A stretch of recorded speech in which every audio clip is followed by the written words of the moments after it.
Mr. President, we just celebrated Veterans Day here in the Senate and back home and across our great country and our states that all of us represent. And everybody was celebrating our troops, our military, supporting their families. You hear that word support a lot, Mr. President, when it comes to Veterans Day and our military and their families.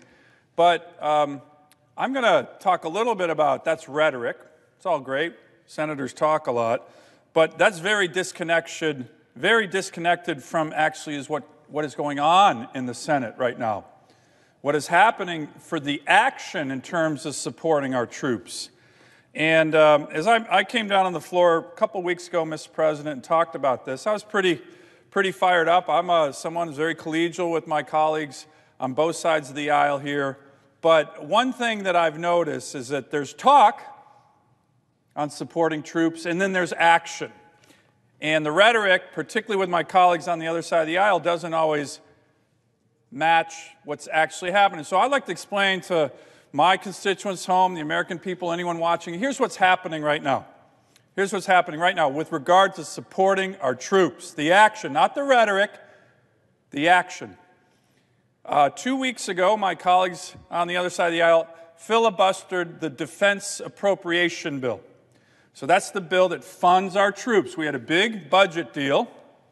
We all agreed to it. It was hard to vote for it. I voted for it because it actually supported our military, rebuilding our military after the Obama year cuts pretty significantly. I voted for that. And then we're starting to bring up these mini bus appropriations. And we had one a couple weeks ago. We've debated it, voted on it. So the plan was to then bring up the Defense Approps Bill. So what did my colleagues do on the other side of the aisle? They filibustered it.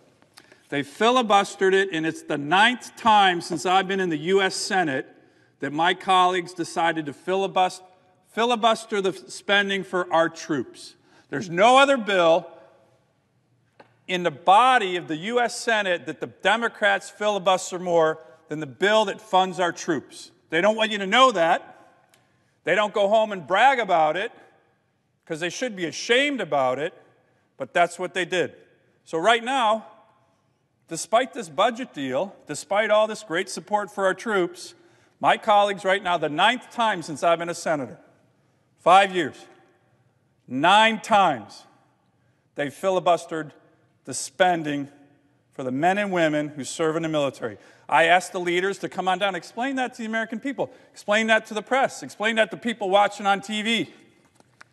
They don't, because I think most of my colleagues don't want to do it, but they're told to do it because their leadership wants another priority. So that's what's happened. Talk about supporting our troops, and then the action is we're actually not supporting our troops at all. We're keeping funding away from them because we're trying to leverage the desire to support our military in a defense appropriations bill for other political goals. 9 times. There's no other bill since I've been elected to the Senate that my colleagues on the other side of the aisle filibuster more when they want leverage on a non-military issue. They filibuster spending for the troops. I would welcome some of my colleagues to come down here and explain why they do that. So that's one issue. Another one, Mr. President, it's not my colleagues here in the Senate, but it's certainly the Democrats on the other side of the Capitol Hill. We are now debating the National Defense Authorization Act. The NDAA, as we call it here, this is the heartbeat of the Congress. Why? It has passed this body 58 years in a row. That's the closest thing we have to a guarantee in this body. Members, Democrats, Republicans, come together and we set forward, coming out of the Armed Services Committee on which I sit, the NDAA, which oversees, reforms, authorizes important programs for our national defense, and sets spending authorization for the entire military. And again, this process is normally very, very bipartisan. And it has been and continues to be in the Senate. I give Chairman Inhofe, the chairman, my good friend from Oklahoma, the chairman of the Armed Services Committee, and Senator Reed from Rhode Island, the ranking member, enormous credit for getting a bill that came out of committee 25-2. That's very bipartisan. And then when it came to the Senate floor, 86-8. Okay, that's the United States Senate saying, hey, this is really important. We're going to take care of our military. We're going to lay out the policies, the top-line numbers for rebuilding our military after the massive cuts from 2010 to 2015. So that's positive. So why am I complaining about it?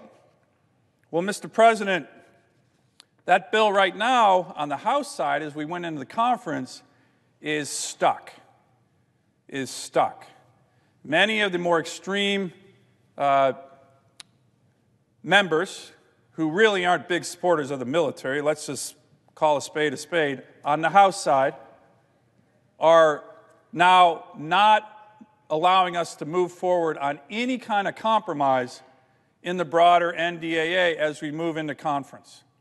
So there are provisions, Mr. President, that are very important to the military that this body strongly supported in a bipartisan way.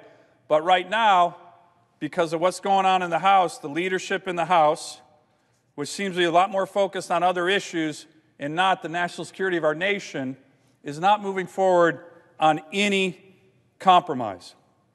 So, who does this benefit? Well, it certainly doesn't help our troops. Certainly doesn't help our military. Certainly doesn't help their families.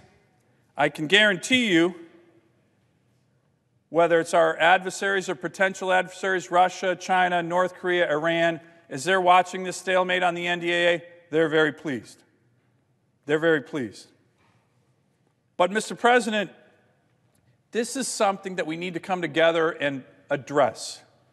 So I am asking the chairman of the Armed Services Committee over on the House side, Chairman Adam Smith and others, to work with the Senate, work with Chairman Inhofe, work with Senator Reid on getting to the compromises that we all know we need to move this bill for the 59th year in a row to support our military.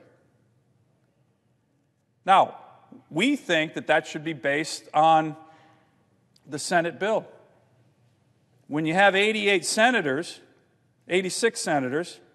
vote for something, super bipartisan majorities, that should be the basis for compromise. But, Mr. President, it's stalled. And the chairman of the Armed Services Committee, Chairman Inhofe, who's done a great job and is a very patient man, and even Senator Reid, the ranking member on the Armed Services Committee, they're frustrated. We're frustrated. The troops are frustrated. We don't have much time to waste. So again, I would just like to conclude, Mr. President, by saying there's a lot of rhetoric here. There's a lot of rhetoric about supporting our troops. But what we need is action. And by the way, I think a lot of times my colleagues are like, well, you know what, the men and women in the military, they're not really watching this. They don't really know that my colleagues on the other side of the aisle have filibustered the funding for what they need 9 times in the last 4.5 years. 9 times. Disgraceful, in my view.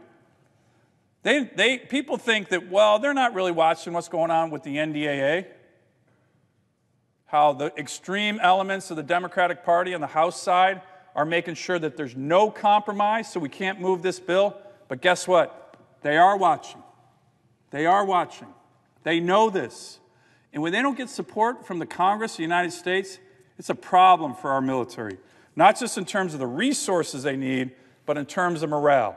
So I'm going to ask my colleagues, both sides of the aisle, next time you go home and give speeches about let's support our troops, let's support our families, do me a favor, don't come back to this body and then filibuster their spending, or for the members of the House, stake out such obstinate positions that you know there's going to be no compromise on an NDAA bill that's really important to our military, that has strong bipartisan support in this body.